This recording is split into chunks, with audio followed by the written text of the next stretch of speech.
కొణిదెల పవన్ కళ్యాణ్ అమ్మ కడుపున ఆఖరివాడిగా పుట్టిన అందరికీ మంచి చేయాలి, మేలు జరగాలి అనే విషయంలో ముందువాడుగా ఉంటాడు.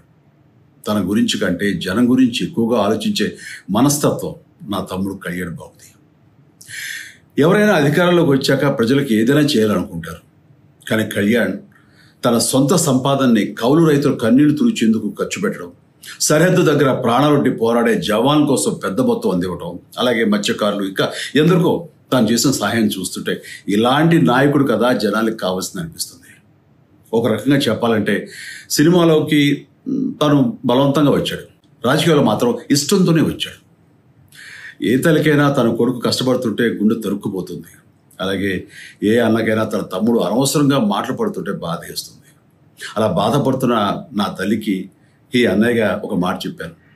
నీ కొడుకు ఎంతోమంది తల్లుల కోసం, వాళ్ళ బిడ్డల భవిష్యత్తు కోసం చేసే యుద్ధం అమ్మా ఇది. మన బాధ కంటే అది ఎంతో గొప్పది అన్నాను. అన్యాయాన్ని ఎదిరించకుండా మౌనంగా ఉండే మంచివాళ్ళ వల్లనే ప్రజాస్వామ్యం మరింత నష్టం అని నమ్మి జనం కోసం జన సైనికుడయ్యాడు. తాను బలంగా నమ్మిన సిద్ధాంతం కోసం తన జీవితం రాజకీయాల్లోకి అంకితం చేసిన శక్తిశాలి పవన్ కళ్యాణ్. ప్రజల కోసం, రాష్ట్ర భవిష్యత్తు కోసం ఆ శక్తిని వినియోగించాలి అంటే చట్టసభలో అతని గొంతు మనం వినాలి. జనమే జయను నమ్మే జనసేనాని ఏమి చేయగలడో చూడాలంటే మీరు పిఠాపురం ప్రజలు కళ్యాణ్ని గెలిపించాలి.